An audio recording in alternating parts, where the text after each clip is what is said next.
안녕하세요. 사사안의 송창섭입니다. 동남아 많이들 이제 그동안 이민 가셨는데 예전에는 은퇴 이민으로 많이 가셨죠. 근데 요즘은 실질적인 이민도 많습니다. 대표적인 게 이제 자녀 교육 목적으로 많이들 가시는데 과거에 이제 미국, 캐나다, 호주, 또 유럽 이런 곳은 영어 배우기 위해서 보냈는데 그런 경우는 비용이 좀 많이 들고 아무래도 그렇죠. 그래서 이제 기러기 부부 같은 문제가 좀 있었죠. 그래서 이게 어떻게 보면 이제 가정에 불화도 생기고 이런 문제가 논란이 있다 보니까 또 경제적인 부담도 상당히 큽니다. 그래서 최근에 이제 몇 년 사이에 인기를 끌었던 것이 이제 동남아로 직접 자녀 교육 목적으로 보내는 것도 인기를 끌었는데요. 개인적으로 이 동남아 교육을 좀 바라보면서 허와시 좀 있다고 생각이 됩니다. 그래서 오늘은 이 동남아 이제 아세안이라고 오늘 지칭하겠습니다. 아세안 지역 교육에 대해서 좀 살펴보도록 하겠습니다. 여러분, 교육과 경제 성장은 비례합니다. 매년 이제 주요 조사기관에서 발표하는 자료를 보면 선진국에 있는 아무래도 좀 좋은 대학이 있고 좋은 대학이 많아야 좋은 인재가 길러지고 또 좋은 인재가 많은 나라일수록 경제대국 선진국으로 발돋움할 수 있습니다. 아세안도 저는 마찬가지로 봅니다. 아세아 대학 랭킹을 보면 중국이 가장 많고 그 다음으로 한국, 일본, 그렇습니다. 도시국가이지만 홍콩과 싱가포르도 대단합니다. 홍콩과 싱가포르는 대학 수가 이제 많은 것은 아니지만 모두 이제 상위권에 비교적 상위권 랭크되어 있습니다. 인재가 어떻게 보면 미래 자산이라는 사실을 이것만 가지고도 알 수 있다고 할 수 있습니다. 동남아로 많이들 유학을 이제 가고 있는데 실질적으로 이제 중산층 비용이 아무래도 이제 아까 말씀드린 미국, 캐나다, 호주 이런 데보다는 많이 들지 않으니까 동남아로 많이 유학들을 갔습니다. 동남아 학시 이제 제가 직접 동남아 가서 이제 사람들 만나보면 그런 목적으로 오신 분들이 많습니다. 여기서 이제 아이들을 가르친 다음에 이제 미국이나 유럽에 있는 학교로 보내겠다 이런 곳들이 많은데 그러다 보니까 국제학교들을 많이 갑니다. 그래서 이제 미국, 영국, 중국계 국제학교들이 비교적 많고요. 간혹 한국계 국제학교도 있습니다. 보통 나라마다 좀 다르겠습니다만 제가 보기에는 제 경험상으로는 영국계 국제학교가 가장 좀 비싸더라고요. 그리고 주로 이제 유럽이나 특히 영국에 있는 옥스퍼드, 캠브리지 같은 이런 명문 대학으로 많이 진학을 하기 때문에 영국계 국제학교가 가장 좀 비쌌던 것 같고요. 제가 이제 인도네시아 있을 때도 마찬가지입니다. 그 다음으로 미국계 국제학교가 상당히 가격이 학비가 비쌌습니다. 거의 1억이 넘었던 걸로 기억이 나고요. 그 다음이 요거보단 조금 가격이 싸다 보니까 중국계 국제학교도 많이 갑니다. 또 여기 학생들은 중국어도 여기서 가르치기 때문에 자연스럽게 공부를 끝마치고 칭화대나 북경대 같은 또 푸단대 같은 이래 중국 학교로 지나가는 경우도 있고 홍콩 쪽으로도 가기도 합니다만 그리고 이제 마지막으로 한국계 국제학교 우리나라 교육부가 인정을 해주는 그런 국제학교, 한국계 국제학교에서 공부를 마치고 여기 있는 자녀들은 상당수가 이제 한국에 있는 대학으로 이제 진학을 합니다. 제가 경험상 그런 것 같아요. 유럽이나 캐나다나 미국, 호주 이런 데 같은 경우는 주로 거기서 학교를 끝마치고 우리 학생들이 그 나라에 있는 대학을 이제 진학을 한 게 대부분이라면 지금 이제 아세안 국가로 가는 이제 공부하는 학생들은 대부분이 물론 희망사항입니다만 공부를 끝마치고 유럽이나 이런 대학교를 물론 미국 있는 대학교를 가면 좋겠지만 여의치 않다면은 이제 한국의 대학교를 이제 희망하는 경우가 많습니다. 근데 이게 참 어려운 부분이 있는 게요. 우리나라 이제 대학을 이제 지나갈 때 12학년 특례, 6개학년 특례 이런 제도가 있는데 6학년 특례에는 사실상 큰 변별력이 없습니다. 많은 분들이 12학년 특례, 특례만 따로 뽑다 보니까 12년 동안 해외에서 공부한 걸 가지고 이제 12학년 특례를 많이 이제 도전하려고 하는데 그거마저도 요즘은 워낙 일찍부터 해외에 나가서 생활하는 분들이 많기 때문에 좀 어려운 게 사실입니다. 그러다 보니까 과연 이런 어떤 특례를 노리는 게 맞는 것인가라는 이런 어려운 현실적인 부분도 있고요. 많은 분들이 이제 한국에 있는 대학을 희망하는 건 역시 그런 겁니다. 우리나라 어차피 일자리가 한국에 가야지 많이 있는데 그러기 위해서라면은 한국에 있는 대학을 진학해서 인적 네트워크를 쌓아야 되는 것이 아니냐. 또 한국 기업들의 어떻게 보면 취업을 하려면 한국에 있는 대학을 나와야 되는 거 아니냐. 그런 이유들이 많은 것 같습니다. 그래서 한국에 있는 대학 기업에 취업하려면 여기 동남아에 듣도 보도 못한 대학을 나오는 것보다는 오히려 한국의 인서울 대학이라도 가야 되지 않느냐. 이런 이유 때문에 많은 분들이 한국 국제학교를 보낸다든지 한국 대학들을 희망을 하는데 그러다 보니까 제가 이제 동남아 있을 때 보면은 뭐 거의 국제학교만 다니지만 거의 모든 걸 그냥 한국식으로 공부한 들이 많아요. 뭐 주말에는 거의 거기도 과외 많이 하고 카페 가서 우리나라 문제집 풀고 뭐 그런 걸 보면서 참 우리나라랑 별 차이가 없구나라는 그런 느낌을 좀 받았습니다. 현지 국제학교에서 공부를 하게 되면 뭐 아까 말씀드린 것처럼 미국, 유럽으로 가게 되면 좋죠. 근데 이제 학비가 많이 드는 게 단점입니다. 그러다 보니까 아무래도 이제 비교적 값이 싼 이제 아까 말씀드린 미국, 유럽 국제학교보다 또 중국 국제학교보다 좀 저렴한 경우에 따라서는 중국 국제학교가 조금 더 쌀 수 있습니다. 네. 미국, 유럽보다는 저렴한 한국 국제학교를 뭐 선호한 이유가 바로 그런 이유 때문이라고 생각됩니다. 한국에 기반을 둔 교육평가기관 QS라고 있습니다. QS가 조사 매년 이제 전 세계 뭐 한 6,500여 개 대학들을 다 순위를 매겨서 이제 발표하고 있고, 요 조사 랭킹이 가장 권위가 있다고 평가를 받는데, 이거 외에도 영국 일간지 더 타임스의 조사도 좋은 평가를 받고 있습니다. QS 조사 같은 경우는 국내 같은 경우 이제 조선일보하고 함께 이제 국내 랭킹 같은 것도 매기고 있는데, 오늘 이 방송에서는 QS의 2023학년도 결과를 토대로 이야기해 보도록 하겠습니다. 아세안 유수 대학 중에는 세계적으로 명성이 자자한 대학도 있습니다. 하지만 우리나라에는 그다지 소개되지 않은 그런 대학도 있습니다. 그렇다면 현실적으로 우리 대학을 지나가면 아까 말씀드린 것 좋지 않겠냐? 뭐 이런 경우도 있지만 저는 개인적으로 뭐 현지 대학을 지나가는 것도 나쁘지 않다고 봅니다. 현지 대학에 지나가면 이점이라는 게 현지 다양한 인적 네트워크를 쌓을 수 있다는 것이 장점이라고 할 수 있습니다. 단점은 아까 말씀드린 것처럼 한국에 알려지지 않고 한국에 있는 기업에 취업할 때는 전혀 어드밴티지를 받을 수 없다. 이게 어떻게 보면 단점이라 할 수 있습니다. 우리나라는 이제 QS 조사에서 올해 이제 2023학년도 QS 조사에서 서울대가 이제 29위, 카이스트가 공동 42위, 포스텍이 71위, 연세대학교가 73위를 차지했습니다. 고려대학교가 이제 바로 뒤인 74위, 성균관대가 99위였습니다. 한양대는 이제 100위권 밖으로 나가서 157위, 울산과학기술대, 유니스트라고 보통 부르죠. 공동 197위였고요. 경희대가 공동 272, 광주과학기술대, 흔히 말하는 뭐 지스트, 기스트라고도 부르는 이제 광주과학기술대가 공동 288위였습니다. 이렇게 이제 300위권 내 포진된 대학이 우리나라 같은 경우 10개 대학이었습니다. 이웃나라 일본, 라이벌이죠. 일본은 어떨까요? 우리나라랑 똑같이 300위권 내 대학이 10개였습니다. 10개였습니다. 일단 순서대로 제가 말씀을 드릴게요. 도쿄대, 교토대, 도쿄공대, 오사카대, 도호쿠대, 나고야대, 규슈대, 홋카이도대, 게이오대, 와세다 대학입니다.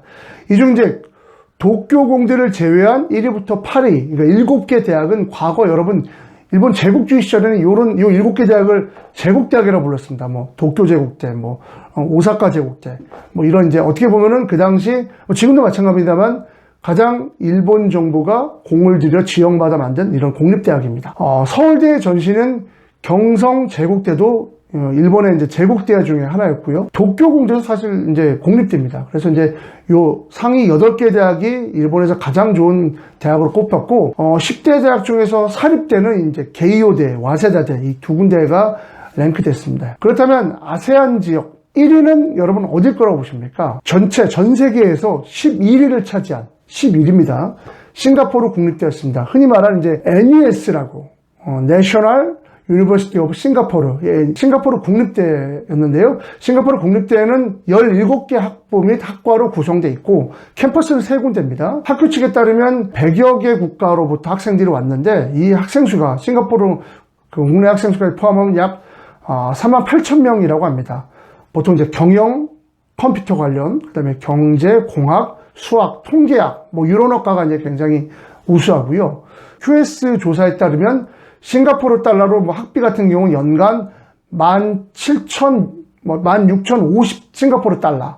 하나로는 1,753만 원이라고 하고요. 싱가포르 이제 자국민의 경우는 2,065 싱가포르 달러. 하나로 치면 205만 원 정도라고 하니까 뭐 많은 차이가 나긴 납니다. 약 한 5배 차이가 나는데, 싱가포르 물가를 가면은 여러분 이게 전부가 아니에요. 학비는 싸지만 싱가포르 물가가 뭐 집세 뭐 다 너무 비쌉니다. 그래서 뭐 요것만 가지고 싱가포르가 싸구나, 우리 애를 보내야 되겠다, 이렇게 생각하시면 안 됩니다. 싱가포르 국립대는 QS 조사에선 2019년도부터 지금 2023학년도까지 5년 연속 아시아 넘버원, 그다음에 세계에서는 11위를 기록했습니다. 부문별 점수로는 이제 국제교수 비율이 100점이었습니다. 100점 만점에서 최상이었고, 영어구사가 이제 가능하다는 겁니다. 이 교수들이 완벽하다는 뜻이고, 그래서 이제 학업 만족도, 학업 성취도가 99.5, 거의 최상위권을 기록했습니다. 두 번째로 전 세계 19위가 난양공대입니다. 1, 2위가 다 싱가포르입니다. 싱가포르 국립대가 이제 인문 기초과학의 중심 대학이라면 난양공과대학은 실용과학 이런 쪽에 특화된 전문 기술대학이라고 할 수 있습니다. 공과대학으로는 난양공대가 아시아 최고 수준입니다. 학생 수는 33,000여 명 정도이고요. 공학, 과학, 비즈니스, 인문, 예술, 사회학 다 있긴 있는데, 역시 이제 이 실용기술 쪽에서 특화된 학교고, 제가 실제로 싱가포르 가서 만났던 많은 금융인들은 의외로 싱가포르 국립대학보다 난양공대를 나온 사람도 많았습니다. 특히 이제 영국 임피리얼 칼리지와 연계된 의과대학도 이 난양공대에 있다고 하고요. 최첨단 기술교육을 가르치다는 목표 아래 세계적인 이제 기업들과 협업된 이런 프로그램이 많습니다. 인턴십도 많고요. 그래서 알리바바, 롤스로이스, BMW, 볼보, 이 외에도 기술, IT 기업된 인턴십 프로그램이 정말 잘 되어 있습니다. 난양공대는. 그런 부분이 굉장히 강점이고, 2013학년도부터 2022학년도까지 11위에서 13위 정도, 요 정도 왔다 갔다 했는데, 2023학년도에는 19위로 약간 좀 떨어졌습니다. 여러분, 이제부터는 본격적으로 각 나라별로 우수대학들 한번 살펴보겠습니다. 현재 아세안에서 싱가포르를 제외하고 가장 경제력이 좋은, 뛰어난 나라를 꼽으라면 여러분 말레이시아일 겁니다. 말레이시아.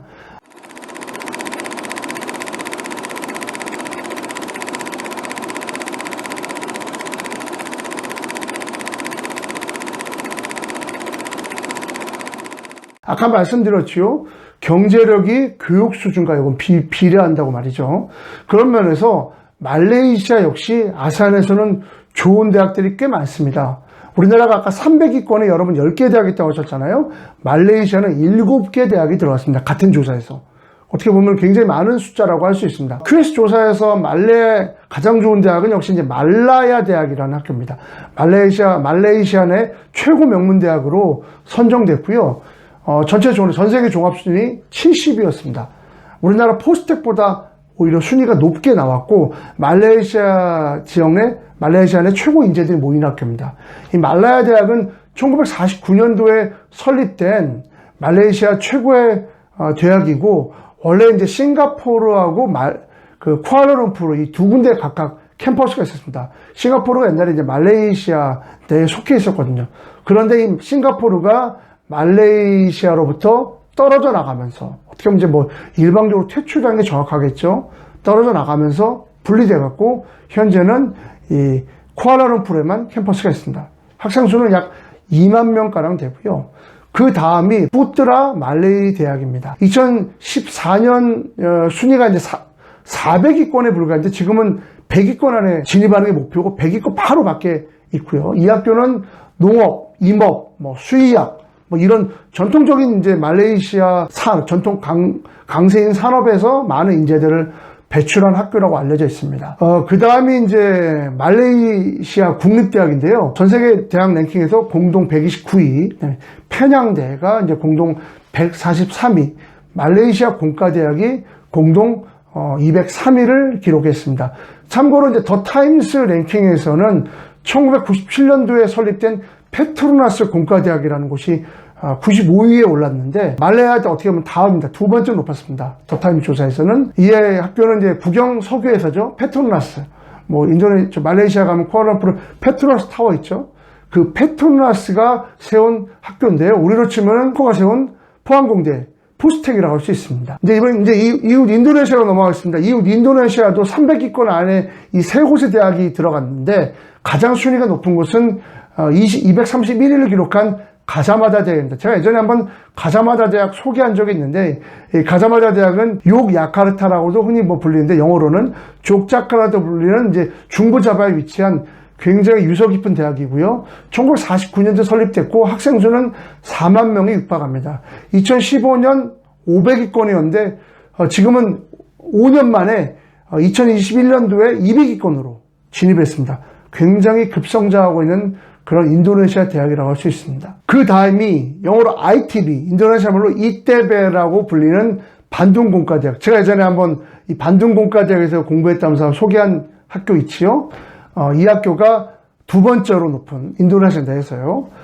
공동 전 세계 랭킹에서는 공동 235위를 기록했습니다. 그 다음에 이제 인도네시아 흔히 대학 국립 인도네시아 대학 이 공동 248위를 기록했습니다. 이들 3개 대학은 인도네시아의 3대 명문대라고 흔히 불리는데요. 인도네시아 고위 공무원들은 이들 3개 대학에서 거의 3개 대학 출신들이 많습니다. 현지에서 그래서 이들 대학에 들어간다는 것은 어떻게 이들 고위 공무원들하고 인적 네트워크를 구성할 수 있다는 그런 이점이 있습니다. 그런데 아까 말씀드린 것처럼 현지에서 이들 대학에 들어가는 것은 쉬운 건 아니죠. 인도네시아 현지 친구들하고 경쟁을 하기 때문에 물론 굉장히 어렵습니다. 하지만 들어가기만 한다면 인적 네트워크를 넓힌다는 측면에서는 굉장히 좋은 장점이라 할 수 있습니다. 더 타임스 조사에서 아이르랑가르 대학이라는 학교가 이제 인도네시아에서 이제 두 번째로 더 타임스 조사 높게 나왔는데 이 대학은 인도네시아에서 두 번째로 큰 도시인 수라바야에 있는 학교인데요. 더 타임스 조사에서는 인도네시아 국립대가 1등이었고 ITB가 2등이었고 그 다음에 에어른가라 대학이 3위를 차지했습니다. 이 학교는 이제 수라바야에 있고요. 인도네시아에서 이제 두 번째로 오래된 학교로 1954년 11월 인도네시아 초대 대통령이죠. 수카르노 대통령의 명령에 의해서 설립됐습니다. 생명과학 분야에서 굉장히 탁월하고 이런 쪽에 특화된 학교라고 알려져 있습니다. 태국에서는 참 이름도 어렵네요. 쭈랄롱권 대학이 이제 공동 224위를 기록했습니다. 이 학교는 태국에서 가장 오래된 대학으로 알려져 있는데 여러분 아시다시피 태국은 왕정국가지 않습니까? 그래서 이제 태국은 원래 태국 정부가 이 대학을 만들 때부터는 원래 그 왕실 직원하고 고위 공무원들을 양성하기 위해서 설립했다고 합니다, 여러분. 그래서 이 대학은 사회과학, 일반공학, 생명공학 쪽에서 좋은 평가를 받고 있습니다. 수도 방콕이죠. 근교에 위치한 마이돌 대학은 이제 전 세계 공동 랭킹에서 256위를 차지했습니다. 다음은 이제 아세안의 작은 나라 브루나이라고 있습니다. 여러분 제가 한번 브루나이 다루살람이라고 소개했지 않습니까?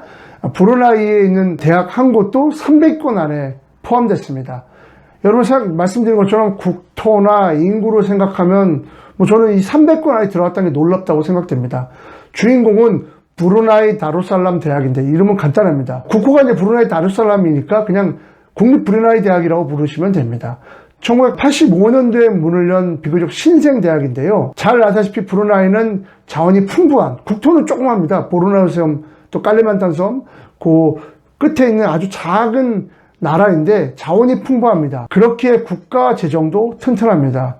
통수권자인 국왕이 교육에 많은 돈을 투자하고 있고 그러다 보니까 지금 굉장히 랭킹이 올라가고 있고요. 제가 보기에는 앞으로 굉장히 많은 이제 높은 순위가 올라갈 것 같은데 한계도 분명합니다. 일단 이슬람 지역이기 때문에 자유롭게 어떤 학생들이 공부할 수 있는 문화, 자연스럽게 학생들이 모이면 술도 마시고 이런 문화가 좀 형성이 돼야 되는데 아무래도 브루나이가 이슬람 국가다 보니까 이런 게 좀 한계가 있고요.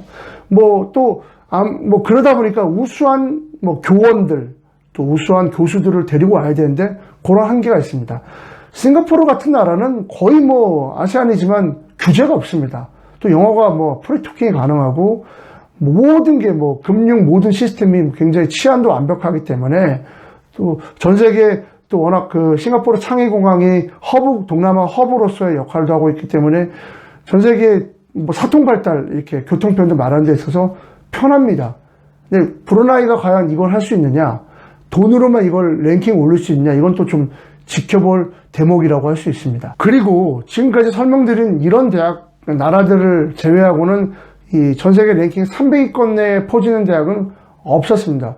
제가 놀란 것은 베트남이 300위에 한 곳도 좀 없었다는 점이었습니다. 제가 베트남을 여러 번 가봤는데 우수한 교육열도 있고 지금 급성장하는 경제력을 생각한다면 그래도 굉장히 좋은 대학이 있을 거라고 생각했는데 의외라고 볼 수 있습니다. 그나마 가장 높은, 순위가 높은 것이 이제 500이 넘어가면 이 QS 조사도 이렇게 디테일하게 나오진 않거든요. 그래서 이제 흔히 말하는 800위부터 1000등까지는 이렇게 그냥 뭉뚱기로 표기를 하는데, 저는 그냥 오늘 여기서 800위권이라고 설명을 드리겠습니다. 뒤이태한 대학이었는데요. 다낭에 있는 학교인데 1994년도에 설립됐습니다. 학생 수는 많네요. 7만 명이고요. 대학원과 대학원 과정까지 다 포함하면 16개가 있는, 단과대학이 16개까지 있는 종합대학입니다. 저는 지금까지 사실 베트남 같은 경우 국립 하노이 대학이 제일 좋은 학교라고 알고 있었는데, 베트남 내 대학 랭킹에서는 3위에 불과했습니다. 오히려 이 국립 하노이 대학보다 더 좋은 학교가 국립 호치민 대학이었습니다. 호치민 대학은 1995년도에 베트남 정부가 대학을 통폐합했거든요. 이 과정에서 생겨난 대학인데, 공대, 이과대학, 사회과학대학, 인문대학 합쳐서 7개 단과대학으로 구성되어 있습니다. 그 다음이 이제 국립 하노이 대학인데요. 국립 하노이 대학은 베트남에 세워진 첫 번째 국립대학으로, 이 전시는 1906년도, 이게 가장 먼저 세워질 겁니다. 1906년도에 설립된 인도차이나 대학이라는 학교였습니다. 이 학교가 1945년도에 베트남 국립대학으로 바뀌었고, 1956년도에 국립 하노이 대학으로 또 이름이 바뀌었습니다. 그리고 1993년도에 이 주변의 대학들 다 통폐합해서 지금의 국립 하노이 대학으로 이름을 바꾸게 됐습니다. 방글라데시에선 방글라데시 공과대학이 가장 교육수준이 높다고 QS는 밝혔습니다. QS는 이 대학에 약 9,500명의 학생들이 공부하고 있으며, 공학, 건축학, 그다음에 과학 분야에서 특화되어 있다, 이렇게 밝혔고, 마지막으로 이제 필리핀을 좀 알아보겠습니다. 필리핀은 국립 필리핀 대학, 필리핀 국립대학 이렇게 부르는데, 이 학교가 역사가 이제 100년은 넘습니다. 최고의 명문인데 이 학교가 1등으로 꼽혔고요. 94개 학교나 있는 거의 모든 학과가 다 있다고 할 수 있습니다. 잘 아시다시피 여러분, 근데 나머지 학교들은 순위가 높지 않았습니다. 필리핀의 그 상위층들은 어릴 때부터 이제 영어 공부하고 사립대학에서 공부를 하기 때문에 필리핀 자국대학보다는 주로 해외 유명 미국이나 유럽에 있는 학교로 갑니다. 그래서 이 필리핀 국립대학은 주로 지역 공무원들이 많이 다니기 때문에 아무래도 이런 학교를 나오면은 이 고위 공무원들하고 네트워크를 쌓는 데 그런 도움이 될 것 같습니다. 오늘 제가 이렇게 말씀드린 것처럼 이런 대학들이 우리는 잘 모르지만 현지에서는 굉장히 인기가 있는 학교입니다. 어떻게 보면은 그 나라 학생들과 경쟁을 해야 되기 때문에 진학이 쉽지 않은 면도 있습니다만, 또 굳이 한국에 있는 좀 이제 어떻게 보면은 취업이 어려운 학교를 가기보다 나중에 해외 취업까지 감안해서 현지 인적 네트워크, 아세안 지역은 아무래도 아직까지도 인적 네트워크가 좀 발달해 있으면은 사업이나 취업에 유리한 측면이 있기 때문에 그런 걸 감안한다면 현지에 있는 대학을 진학하는 것도 괜찮지 않을까 생각이 들고요. 여러분들이 선택입니다만 한번 요런 제가 지금 설명드린 이런 대학도 한번 살펴보셨으면 좋겠습니다. 아슬아슬한 오늘은 여기까지입니다. 이 콘텐츠가 마음에 든다면 좋아요, 구독 부탁드리겠습니다. 시청해주셔서 감사합니다.